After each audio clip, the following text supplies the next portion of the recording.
বিসমিল্লাহির রহমানির রহিম। প্রিয় দেশবাসী, শুভাকাঙ্ক্ষী, আজকে আমি আপনাদের মাঝে আরেকটি টপিক নিয়ে আসলাম। সেটা হলো মদ গাঁজা বাবা। এই মদ গাঁজা বাবা আমরা দেখছি ইতিপূর্বে যে সরকারি আসছে সেই সরকার আমলে এগুলো চলছে, বা তাদের নেতাকর্মীরা এগুলো নিয়ে ব্যবসা বাণিজ্য করছে। এটার পরিধি বাড়াইছে, এটা থেকে ইনকাম সোর্স নিছে, কোটি কোটি টাকার মালিক হয়েছে। মাদক বিক্রি করে, মদ বিক্রি করে, গাঁজা বিক্রি করে, বাবা বিক্রি করে। বুঝলাম ওই সরকারের আমলে তাদের দলীয় ক্যাডার বাহিনী দিয়ে, তাদের লোকজন দিয়ে এইসব ব্যবসা পরিচালনা করছেন। কিন্তু আমার একটা প্রশ্ন, গত 1 বছর ধরে ইন্টারিম গভর্নমেন্ট আমাদের বাংলাদেশে, তাদের কোনো প্রতিনিধি নাই সারা বাংলাদেশে, তাদের কোনো ক্যাডার বাহিনী নাই, তাদের কোনো দলীয় কোনো এজেন্ডা নাই, তাদের কোনো লুক নাই আমাদের জানা সত্ত্বে। কিন্তু আমরা সবাই তাদের সাপোর্ট দিয়ে বসাইছি, বা তারা বসে আছেন, বা দেশ পরিচালনা করছেন। যদি তাই হয়ে থাকে, তাহলে এই যে মদ গাঁজা বাবা, সেটা আগের চেয়েও তুলনামূলকভাবে আমি বলছি 10% আরও বেড়ে গেছে। এটা কীভাবে বাড়লো?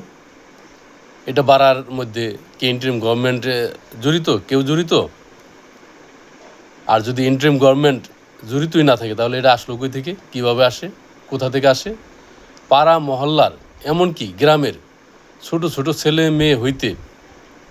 পেলে হইতে শিক্ষা তো করেই না। এরা মদের সাথে, গাঁজার সাথে, বাবার সাথে জর্জরিত হয়ে গেছে। এক একটা ফ্যামিলি ধ্বংস হয়ে যাচ্ছে। এক একটা ছেলে তার মাতালে উন্মাদ হয়ে যাচ্ছে। একটি বাবা তার ছেলেকে হারিয়ে ফেলছে। টাকা ঢালছে তার পিছনে, সে নষ্ট হয়ে যাচ্ছে। তার পিতামাতাও এটার ভুক্তভোগী হচ্ছে, তার ফ্যামিলি তার ভুক্তভোগী হচ্ছে, তার আত্মীয় স্বজন ভুক্তভোগী হচ্ছে। এরকম বাংলাদেশে হাজার হাজার, বলবো না লাখ লাখ ফ্যামিলি ধ্বংসের দ্বার প্রান্তে চলে গেছে। এই যে ইন্টারিম গভর্নমেন্ট, এরা কি এটা দেখে না? এদেরকে দেখার এটা সুযোগ নেই? এটিকে দেখার তাদের উচিত না? এখন এগুলো চলে কার আন্ডারে? এইগুলো এখন চালাই কি? যদি শক্ত হাতে এদেরকে প্রতিহত করতো, তাহলে কি এগুলো চলতে পারতো? ফ্যামিলি ধ্বংস হইতো, ছেলেপেলে ধ্বংস হইতো। তো আমি গভর্নমেন্টে আইসে লাভ হলো কি? আমরা তো অনেক আশা ভরসা করছিলাম ইন্টারিম গভর্নমেন্টকে দিয়ে। আমরা যদি সেই ইন্টারিম গভর্নমেন্ট আসার পরও যদি দেখি যে আগের সরকারের চেয়েও তারা আরও খারাপ পরিস্থিতি দেশের মধ্যে চলতেছে, আইন কানুন, চুরি ডাকাতি, ছিনতাই, এগুলো বেড়ে গেছে, মব বেড়ে গেছে, খুন খারাপি বেড়ে গেছে, তাহলে তো আমাদের না, সকলেরই বলা উচিত, বোঝা উচিত যে না, আগেই ভালো ছিলাম। কথাটা তো সবাই বলবে, এমনিই বলবে। আগে ছিল একটা তারপর একটা শক্ত অবস্থানে ছিল, কেউ না কেউ ভয়ে হোক, যা হোক, এগুলো করতো না। বা যারাই করতো তাদের দলীয় ক্যাডার বাহিনী দিয়ে করতো, বা তারাই করতো। এখন কারা করে? এখন এগুলো বন্ধ হয় না কেন? মদ গাঁজা বাবা, এটা আমার ছেলে, আমার ভাই, আমার বন্ধু, আমার ভাতিজা, আমার বন্ধুর ছেলে, এরকম। আমি একটা উদাহরণ দেখাচ্ছি আপনাদের। এগুলো নষ্ট হয়ে যাচ্ছে, নষ্ট করে ফেলছে। এখন প্রশাসন কই? প্রশাসন কি এগুলো দেখে না? প্রশাসনের আড়াল এগুলো চলে কেমনে? এই যে আমাদের দেশে আর্মি বাহিনী, পুলিশ বাহিনী, বিডিআর বাহিনী, আনসার বাহিনী, আরও কত বাহিনী আছে। বাহিনীর আন্ডারও অনেকে সেক্টর ভাগ আছে। তো এরা যে এই যে আর্মি, পুলিশ, বিডিআর, আনসার, বা আরও নৌবাহিনী, বিমান বাহিনী, এই যে এরা যে আছে, এদের সাথে, সবার সাথে কিন্তু দামি দামি অস্ত্র, উন্নত মানের অস্ত্র, AK-47, এর চেয়েও আরও উন্নত মানের অস্ত্র এদের কাছে আছে। আমাদের কাছে তো আর অস্ত্র নাই, আমাদের কাছে তো আর কিছু নাই, ক্ষমতাও নাই। আর আমাদের কাছে ক্ষমতাও নাই, অস্ত্রও নাই, আর আমরা এটা দায়িত্বও নাই। তাহলে এত কিছু লোক থাকার পরেও, এই সরকারের এত লোক থাকার পরেও, কিভাবে এই মদ গাঁজা বাবা এলাকা ভিত্তিক, দেশভিত্তিক, গ্রাম ভিত্তিক সারা বাংলাদেশে চলে। আমার প্রশ্ন এটা, আমাদের প্রশ্ন এটা, আমাদের সমাজের প্রশ্ন এটা, আমাদের দেশের প্রশ্ন এটা, আমাদের জনগণের প্রশ্ন এটা। আমি জনগণের প্রতিনিধিত্ব হিসাবে এই প্রশ্নটা করলাম আপনাদের কাছে। আপনারা অস্ত্রপাতি নিয়ে ঘোরাঘুরি করেন, আম পাবলিক বর্তমানে মদের সাথে জড়িত, মদ, গাঁজা, বাবা এগুলা সমাজের মধ্যে একটা বিশৃঙ্খলা সৃষ্টি করে ফেলছে।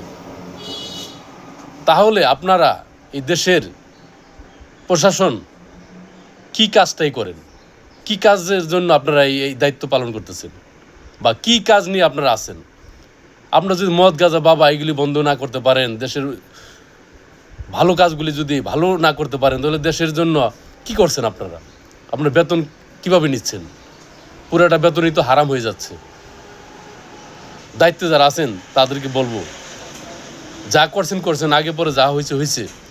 এখন থেকে আপনারা ভালো হন, দেশের সেবা করেন, মানুষের সেবা করেন।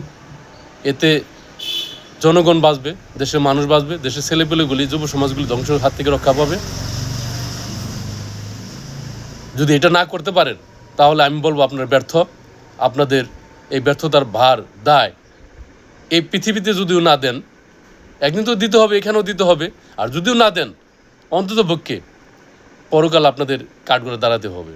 যেহেতু আপনারা বেতন নিয়েছেন, হালাল রুজি খান নাই, হারাম পথে চলাফেরা করছেন, মানুষকে ধোঁকা দিয়েছেন, ধোঁকার পথে রয়েছেন, মানুষ দেখেও বলতে পারে নাই, মানুষের কাছে কোনো ক্ষমতা নাই, আইন নাই, শক্তি নাই, সামর্থ্য নাই, মানুষ কাজে নীরবে কাঁদছে।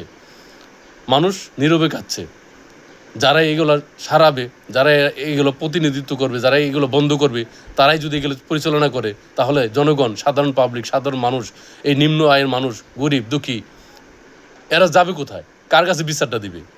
কে এর বিচার করবে? তা আমি অনতিবিলম্বে সকল ভাইদের, প্রশাসনের সকল ভাইদের বলবো, আপনারা এগিয়ে আসুন, এগুলো বন্ধ করুন, দেশকে বাঁচান, দেশের মানুষকে বাঁচান। আপনার ছেলে, আপনার বন্ধুর ছেলে, আপনার আত্মীয় স্বজন সবাই নষ্ট হয়ে যাচ্ছে, তাদের ছেলেপেলেগুলি নষ্ট হয়ে যাচ্ছে, ফ্যামিলির ধ্বংস হয়ে যাচ্ছে। এগুলো থেকে আমাদেরকে রক্ষা করুন, তাহলে আপনারা অন্ততপক্ষে মনের দিক থেকে অন্ততপক্ষে শান্তি পাবেন, এবং আল্লাহ আপনাদেরকে সহায়তা করবেন, এবং আল্লাহ আপনাদের সহায় হবেন। আশা করি কথাগুলি যদি আমার ভালো লাগে, তাহলে আপনারা আমাদের সাথে একত্রতা প্রকাশ করবেন এবং এগুলো বন্ধ করার জন্য অনতিবিলম্বে পদক্ষেপ নেবেন। সকলকে ধন্যবাদ জানিয়ে আজকের মতো এখানে শেষ করছি। আল্লাহ হাফেজ। আসসালামু আলাইকুম রহমতুল্লাহি ওয়া বারাকাতুহু।